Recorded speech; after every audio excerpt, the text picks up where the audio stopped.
Welcome to This Explainer. Okay, today we're unpacking something that's honestly one of the most fascinating and kind of ruthless phenomenon in international sports. Because time and time again at the World Cup, we watch these massive, star-studded teams just completely fail. We're going to dissect exactly how the absolute best teams in the world stumble on the biggest stage. And trust me, it is definitely not just bad luck. Think about it.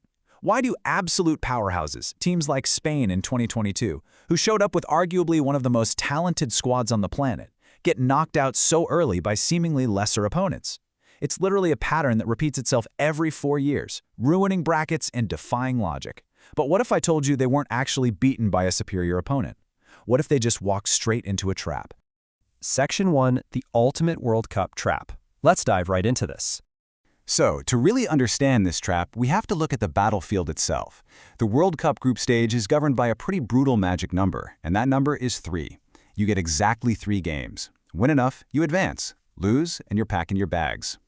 Because it's so incredibly short, every single match is basically a final.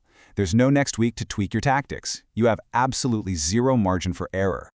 And because the tournament is that short, it creates this weird mythology. Whenever a heavy favorite loses, fans and pundits immediately jump to the easiest excuse, right? Oh, the Stars just had a bad afternoon. The chemistry was off. Actually, scratch that. That is entirely wrong. The tactical reality is that these teams walked into a highly specific, highly replicable, and just totally ruthless ambush. An ambush that has a name. Section 2, Anatomy of the Low Block. Now, the low block isn't some super complex, dizzying tactical maneuver. No, it's literally just parking 9 players behind the ball. You organize them into 2 super tight, disciplined defensive lines. You stay incredibly compact, and you basically just dare the other team to try and break you down. It's this very patient, very annoying wall built out of human beings wearing cleats. You just defend deep in your own territory, and you wait. But here's the core psychological shift that makes this so deadly.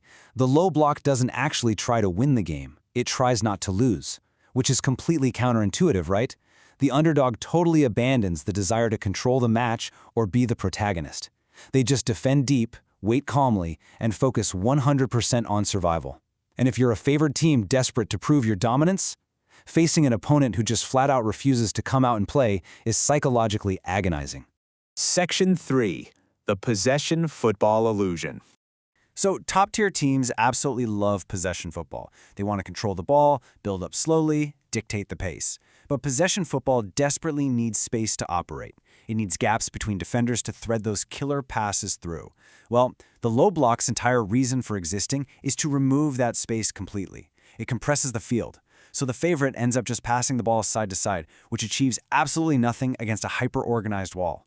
The favorite feels like they're dominating the game, but in reality, they're completely neutralized.